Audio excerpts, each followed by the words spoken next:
Hi, it's Gerry, and welcome to day 328 of A Course in Miracles.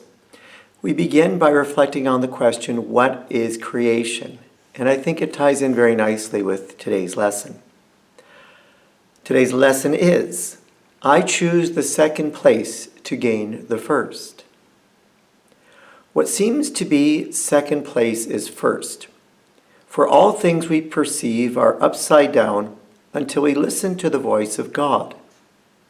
It seems that we will gain autonomy, but by our striving to be separate, and that our independence from the rest of God's creation is the way in which salvation is obtained. Yet all we find is sickness, suffering, and loss and death. This is not what our Father wills for us, nor is there any second to his will.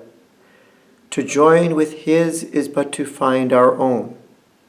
And since our will is his, it is to him that we must go to recognize our will. And we pray.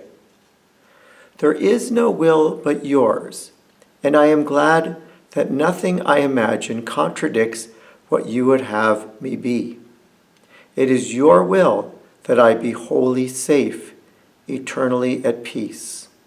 And happily I share that will which you, my Father, gave as part of me. You know, I mentioned creation at the beginning as part of this.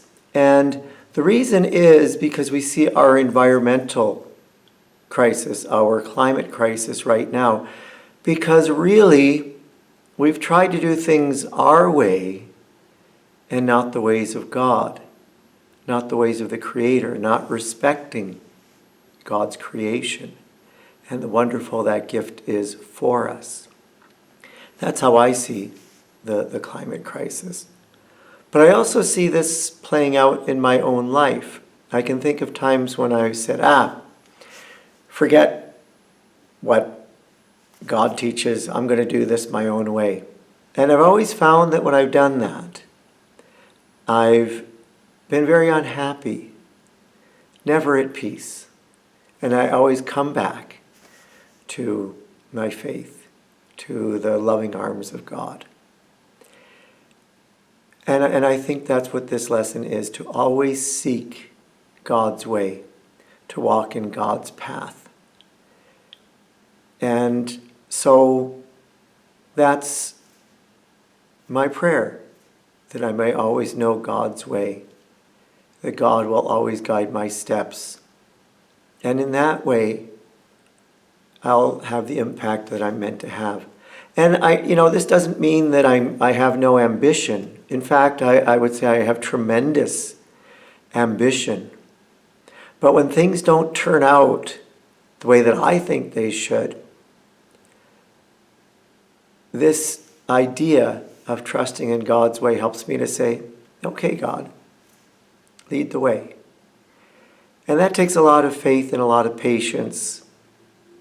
But I do trust that it's leading the right way in the right time. Yeah, I'm disappointed when things don't turn out the way that I'd like them to. But in the end, I just trust that all will be well. And I've always found through all of my life that things always are well. And I have no reason to doubt that that would change. And I really do believe that's how we build salvation, build God's kingdom, working with God in that, allowing God to lead. So those are my reflections for today. May God bless you abundantly. And I look forward to our conversation tomorrow. Peace be with you.